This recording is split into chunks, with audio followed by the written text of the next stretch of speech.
오늘 선포하는 믿음에 대해서 좀 얘기할 건데, 제가 너무 존경하는 호주에 저에게 많은 영향력을 주었던 한 목사님이 계세요. 저희 교회와도 이 형제 교회 가운데 있는 그런 목사님이신데, 이 목사님을 통해서 이 목사님의 사역을 보면 많은 제자들이 있어요. 근데 이 제자들이요, 아주 튼실합니다. 강력한 제자들이에요. 선교사님들도 엄청나게 많이 배출했고, 교회 크기는 중형교회 정도 크기인데 하는 사역은요 메가처치급의 사역을 합니다. 이 목사님이 특별히 이 선포에 대해서 특별히 많은 연구들을 했는데, 왜냐하면 이 목사님 스스로도 지금 선교사가 되어서 그 교회에서 파송이 되어 터키에서 선교를 하고 계시는데, 지금 중동권 그 선교라는 게 쉽지 않지 않습니까? 이렇게 가보신 분은 알겠지만 그 중동 자체가 이 누르는 그 영이 있어요. 그 속에서 내가 자유할 수 없습니다. 굉장히 위축되고 불안하고 두렵고 노출에 대한 어떤 그런 강박관념도 있고, 뭐 아무 일이 없는 것 같지만 계속해서 그 마음 가운데 울리는 여진과 같은 것들이 있어요. 언제 뭐가 터질지 모르는 그런 불안함과 두려움 속에서 이 목사님 계시면서 그냥 있는 것이 아니라 그 속에서 오히려 연구한 거예요. 말씀을 묵상하고 정리하고 기도하면서 이 선포가 얼마나 중요한가에 대해서 이 목사님이 정리를 하셨는데, 왜 선포를 하게 되었는가 이렇게 적으셨어요. 성도들의 신앙생활을 보면서 능력 있는 삶을 살아야 할 존재가 너무 무기력하고 힘없이 얻어맞고 사는 것을 보면서, 그리고 교회에 와서도 담대하게 구하고 찾지 못하는 모습을 보면서 성도의 담대함과 아들로서의 권세 있는 기도를 가르쳐 주고 싶어서, 권위 있는 자녀의 자세를 가르쳐 주고 싶어서 시작했습니다. 하나님의 약속이 생각이 났습니다. 민수기 14장 28절, 그들에게 이르기를 여호와의 말씀에 내 삶을 두고 맹세하노라. 너희 말이 내 귀에 들린 대로 내가 너에게 행하리니. 민수기 말씀에 뭐라고 써 있습니까? 너희 말이 내 귀에 들린 대로 내가 행할 것이다. 할렐루야. 하나님이 통치하시는 나라는 우리가 한 말대로 이루어집니다. 믿고 외치면 됩니다. 된다고 외치면 됩니다. 여러분, 성도들의 삶에 어려움이 있습니다. 이 코로나는 제가 뭐라고 얘기했어요? 어려움이라고 그랬어요. 이게 안 어려운 사람이 없다고 그랬어요. 다 어렵습니다. 그런데 하나님은 성도들이 어려운 시간을 지날 때 가만히 구경하고 계시겠습니까? 여러분 어떻게 생각하십니까? 우리가 하나님의 자녀들인데 그렇지 않습니다. 왜 그렇습니까? 그에 대한 답은 하나님이 창조하신 원형의 모습, 하나님의 형상에 있어요. 그 답은. 왜 그렇습니까? 하나님이 우리를 하나님의 형상대로 창조하셨다는 것은 뭘 의미하는 거예요? 우리가 어떤 존재냐는 거예요. 하나님의 형상은 땅을 다스리고 충만케 하고 생육하고 번성할 수 있는 존재들이라는 사실이에요. 이 땅을 다스리는 존재들이라는 거예요. 문제 앞에서 굴복하는 존재들이라는, 문제를 해결하는 존재들이라는 거예요. 사망 앞에 굴복하는 존재들이 아니라 사망을 이기는 존재들이라는 거예요.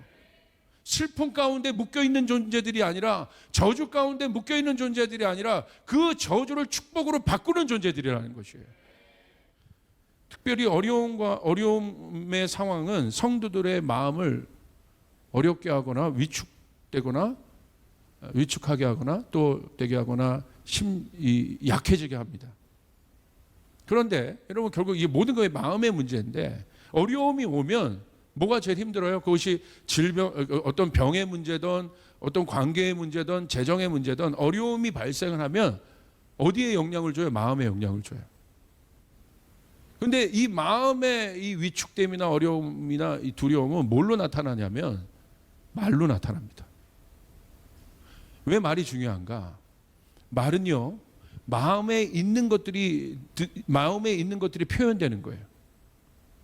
마음에 없는 것들이 말로 여러분 다르게 표현되지 않습니다. 마음에 있는 것들이 말로 나타나요. 그래서 그 사람의 신앙을 우리가 점검할 때 제일 중요하게 보는 게 뭐냐면, 뭘 보면 아냐면 그 사람의 말을, 언어를 들어보면 되는 거예요. 언어를. 그 말 안에는 다 들어가 있어요. 우리가 말하는 말도 말이지만 뭐 내가 쓰는 글도 말이고 댓글도 말이고 SNS는 어떤 내 생각도 말이고 다 말인 거예요. 그 말을 보면, 그 언어를 보면 그 사람의 상태를 알 수 있는 거예요. 그러니까 여러분 마음이 위축되거나 어려울 때 뭐가 여러분 어려워지냐면 우리의 이 말의 능력이 약해진. 그럴 때 말을 여러분 제대로 하는 사람들이 별로 없습니다. 이게 말이 얼마나 중요하냐면 어떤 강력한 사건을 경험했을 때 여러분 그런 그 케이스 보시죠? 실어증 같은 거. 너무 강한 충격을 받으면 말을 잊어버려요. 대표적으로 여러분 이 이야기를 여러분과 좀 나누고 싶어요. 사무엘상 17장 10절 11절 이렇게 기록되어 있습니다. 그 블레셋 사람이 또 가로되 내가 오늘날 이스라엘의 군대를 모욕하였으니 사람을 보내어 나로 더불어 싸우게 하라 한지라. 누굽니까? 오늘 이스라엘 백성들, 하나님의 사람들을 공격하는 이 블레셋이라는 존재, 싸움을 걸어내는 그 존재 앞에 선 사람이 누굽니까? 골리앗이에요. 이 골리앗이 서서 뭘 얘기하고 있습니까? 지금 아직 정식으로 막 이게 싸운 게 아니에요. 싸우기도 전입니다. 붙어보지도 않았어요. 근데 이 골리앗이 한 일이 뭐예요? 성경에서 골리앗을 뭐라고 얘기하냐면 싸움을 도두는 자라고 돼 있어요. 그 싸움을 어떻게 도뒀습니까? 나가서 이스라엘 군대를 모욕했다고 돼 있어요. 그러니까 모욕했다고 하는 건 뭐예요? 무시하고 수치스럽게 하고 정죄했다는 거예요. 그러니까 지금 뭘로 하고 있습니까? 말을 뱉어내고 있는 거예요. 근데 이 말이 얼만큼 영향력이 있는가를 여러분 한번 보십시오. 아직 싸우기도 전입니다. 11절에 이렇게 기록되어 있습니다. 사울과 온 이스라엘이 블레셋 사람의 이 말을 듣고 놀라 크게 두려워하니라. 싸우기도 전에 이스라엘 백성들은 어떻게 하고 있습니까? 말만 들었는데도 그들의 두려움에 사로잡혀 있어요. 오히려 싸워서 그랬다고 하면 이해가 되겠는데 말만 들었는데도 그들이 두려움에 사로잡혀 있어요. 오늘 이 일들이 우리 안에도 있습니다. 오늘 우리가 어떤 말을 듣느냐는 굉장히 중요한 거예요. 오늘 내 내면 안에 있는 그 영적인 상태는 내가 오늘 어떤 말을 듣고 있느냐에 따라 결정되는 거예요. 잠언 18장 21절에 이렇게 기록되어 있어요.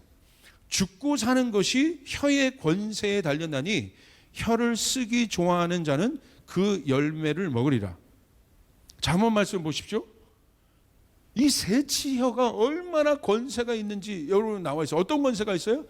죽고 살리는 것이 혀의 권세에 있다는 거예요. 혀에.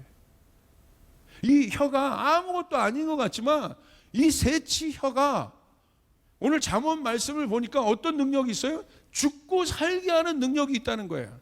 이 말이라는 것은요 화살과 같아요. 들어오면 꽂히는 거예요. 내가 오늘 기분 좋다가도 말 한마디 잘못 들어보십시오. 그 말이 내 마음 안에 계속 남아있는 거야. 민수기 14장의 예를 보십시오. 가나안 땅을 40일 동안 정탐하고 돌아온 지도자들의 말들을 보세요. 그들은 지도자였어요. 가나안 땅이 좋기는 해도 결국 그들의 말은 뭐였습니까? 우리는 못 들어간다는 거예요. 우리는 저들과 비교해 보면 메뚜기에 불과하다고 그들 스스로를 판단해 버려요. 그걸 말을 뱉어 버려요. 아까 영적 원리를 보셨죠? 그 혀가 놀린 대로, 그 혀가 쓰인 대로, 그 언어가 뱉어진 대로 된다. 그것들을 열매로 먹게 된다. 그리고 그 마음 안에 있는 두려움과 불안함들이 뭘로 나타나느냐? 그들의 언어를 통해서 전해졌습니다. 원망의 말, 실패의 말, 부정의 말이 밤새도록 이스라엘 진영 가운데 바이러스처럼 퍼졌어요. 그리고 3일 만에 그들이 뭐라고 얘기합니까? 며칠 만에 죽게 되었다고 얘기해요. 그들이. 오늘 이 전염력을 보십시오. 민수기 14장 1절부터 4절. 온 회중이 소리 높여 부르짖으며 밤새도록 백성이 곡하였더라. 2절. 이스라엘 자손이 다 모세와 아론을 원망하며 온 회중이 그들에게 이르되 우리가 애굽 땅에서 죽었거나 이 광야에서 죽었다면 좋았을 것을 어찌하여 여호와가 우리를 그 땅으로 인도하여 칼에 망하게 하려 하는 거. 여러분 이 망발을 보세요.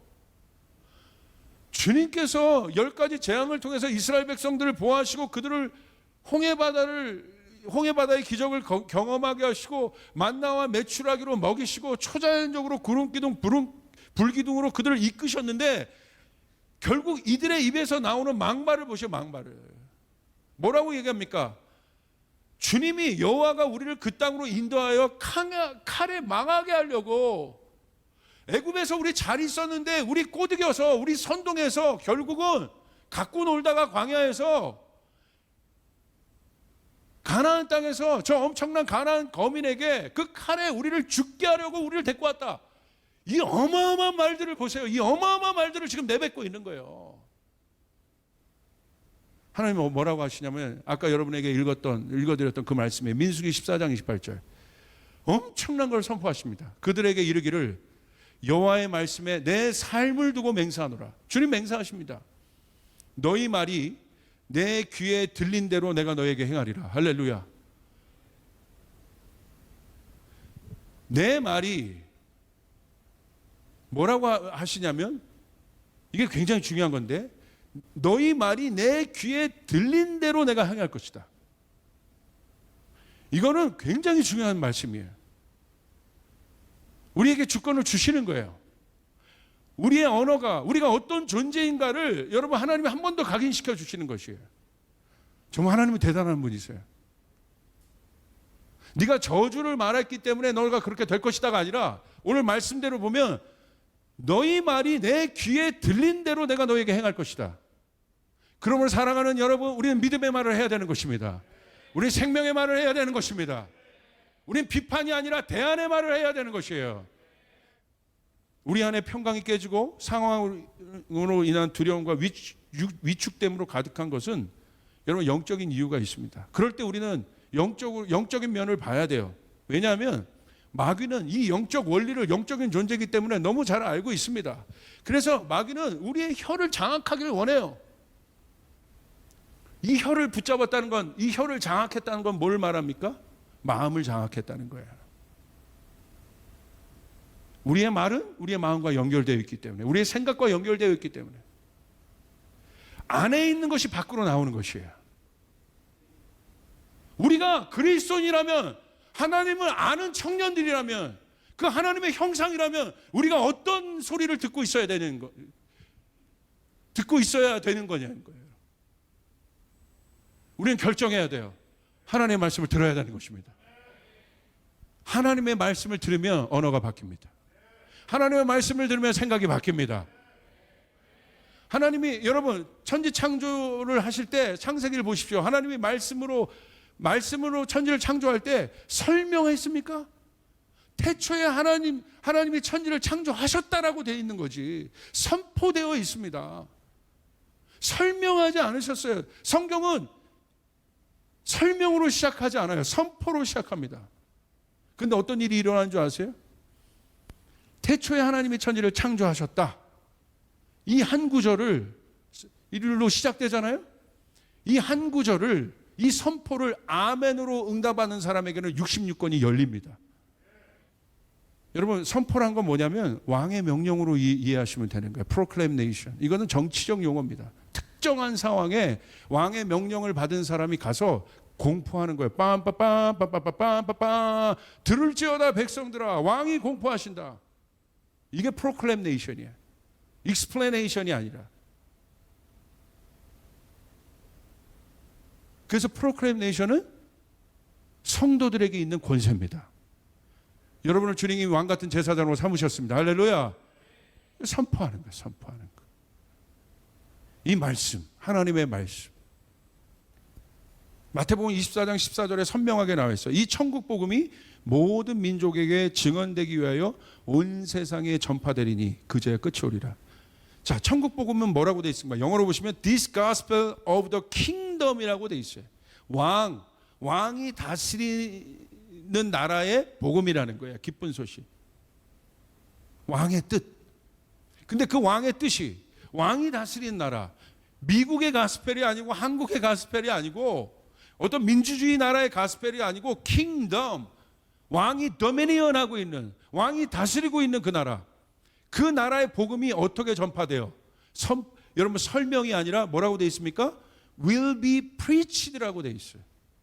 teaching이 아니라 preached. preaching은 뭐예요? 선포하는 것이. 선포는 설명하고 가르치는 일과 다릅니다. 물론 티칭이 필요할 때가 있습니다. 티처들이 할 일이 있어요. 그러나 선포는 그 이상이에요. 여러분 모세 이 배경은 어떤 배경이냐면 모세가 하나님의 콜링을 받습니다. 출애굽을 시키라는 콜링을 받습니다. 근데 아는 것처럼 여러분 모세가 완전히 의기소침해진 상태예요. 자존감이 없는 상태입니다. 그런 모세를 하나님이 부르셨어요. 그리고 2절에 이렇게 얘기하세요. 여호와께서 그에게 이르시되 내 손에 있는 것이 무엇이냐? 그가 가로되 지팡이니이다. 그 연약한 모세에게 있는 것은 뭐밖에 없었냐면 지팡이밖에 없었어. 지팡이는 뭡니까? 연약한 모세가 의지하고 있는 거야. 연약한 지팡이입니다. 근데 하나님 뭐라고 하세요? 네 손에 있는 것이 무엇이냐? 그럼 모세 자신이에요. 하나님 이렇게 얘기하세요. 3절에 여호와께서 가라사대 그것을 땅에 던지라. 하나님 말씀하십니다. 근데 모세의 위대함은 뭐냐면 그것을 땅에 순종하여 던집니다. 근데 그것이 어떻게 됩니까? 그것이 뱀이 된지라 모세가 뱀 앞에서 피합니다. 그것을 보고 모세가 깜짝 놀라는 거예요. 하나님의 권능이 나타난 거예요. 자기가 갖고 있었던 연약한 지팡이가 아니라 하나님의 말씀이 그 지팡이에 임하니까 능력이 나타난 거예요. 할렐루야. 할렐루야. 그대로 하니. 근데 여러분 출애굽기 4장 17절 그 밑에 가면 어떤 말씀이 기록되어 있냐면 하나님 모세에게 뭐라고 얘기하십니까? 이제 모세가 큰 일을 행해야 되잖아요. 그 증거를 봤잖아요. 모세의 손에 든 것이 무엇이냐? 청년 여러분의 손에 있는 것이 무엇입니까? 주님이 이렇게 얘기하세요. 너는 이 지팡이를 손에 잡고 이것으로 이적을 행해라. 이적은 하나님의 능력이 나타나는 거예요. 이젠 그 지팡이는 더 이상 연약한 지팡이가 아닙니다. 하나님의 능력의 지팡이가 되는 것이에요. 모세가 죽는 날까지 모세의 지팡이는 모세와 함께 했고 그 지팡이는 하나님의 권위와 권세를 상징했어요. 그 지팡이로 홍해를 갈랐어요. 아멘. 그렇다면 모세의 손에 있었던 능력의 그 지팡이가 오늘 우리에게 적용된다면, 오늘 이 시대 여러분에게 적용된다면 그 지팡이는 무엇이겠습니까? 그 지팡이는 하나님의 말씀인 것입니다. 우리 안에 하나님의 말씀이 이미 있다는 사실을 믿으시길 바랍니다. 내 손에 있는 것이 무엇이냐? 우리 손에 있는 것이 무엇이냐? 여러분이 생각하는 어떤 것입니까? 여러분이 붙잡고자 하는 어떤 돈입니까? 어떤 직장의 성공입니까? 아니요. 우리 손에 있는 것이, 네 손에 있는 것이 무엇이냐? 그것이 능력이 되는데, 하나님의 역사가 나타나야 되는데, 우리 청년들이요, 여러분의 손에 있는 것이 무엇인가? 그것은 우리 손에 이미 있어요. 그 지팡이와 같은 것, 그것은 하나님의 말씀인 것입니다. 여러분, 이 말씀을 여러분이 붙잡고 있을 때 하나님의 능력이 여러분 가운데 나타나게 될 것이에요. 그렇게 될 때 여러분이 이 말씀을 선포할 수 있게 되는 것이에요. 하나님, 나는 이 말씀을 붙잡습니다. 왜냐하면 여기에 영적 원리가 있습니다. 왜 말씀을 붙잡아야 되는지. 시편 33편 6절 보세요. 여호와의 말씀으로 하늘이 지음이 되었으며 그 만상을 그의 입 기운으로 이루었도다. 여기 나오죠? 여호와의 말씀으로 이 땅이 지음받았고 하늘이 지어졌어요. 그런데 이 말씀은 무엇으로 되어 있어요? 그의 입김으로 되어 있다는 거야. 입김은 무엇입니까? 하나님의 영인 거예요. 루아흐라고 얘기해요. 흑으로 사람을 지으셨고 입김을 불러서 그 코에 생기를 넣어서 생명이 되게 하신 거예요. 하나님의 말씀 자체는 그냥 책이 아닙니다. 우리가 보고 있는, 우리가 붙잡고 있고 우리가 읽고 있는 이 말씀 안에는 하나님의 입김이 들어가 있는 것이에요. 하나님의 생명의 영이 들어가 있는 것이에요. 그러니까 여러분 에스겔도 보십시오. 에스겔을 여러분 어디로 데리고 갑니까? 이스라엘의 모습을 보여줘요. 마른 뼈 같은 이스라엘을 보여주십니다. 근데 에스겔에게 뭐라고 얘기하세요? 너는 명하라는 거야. 너는 선포하라고 하는 거야. 뭐를? 사방으로부터 생기가 불어올지어다. 아멘. 생기가 그들에게 들어가니까 그들이 지극히 큰 군대가 되었더라. 아멘. 하나님의 말씀은 말씀 자체로 되어 있는 어떤 기록된 문서가 아니라 우리가 붙잡고 있는 하나님의 말씀은 하나님의 영이 들어가 있는, 하나님의 입기가 들어가 있는, 하나님의 생명이 들어가 있는 능력의 말씀이라는 사실을 여러분 아셔야 됩니다. 그러므로 우리는 이 말씀을 선포하는 자가 되어야 되는 것이에요.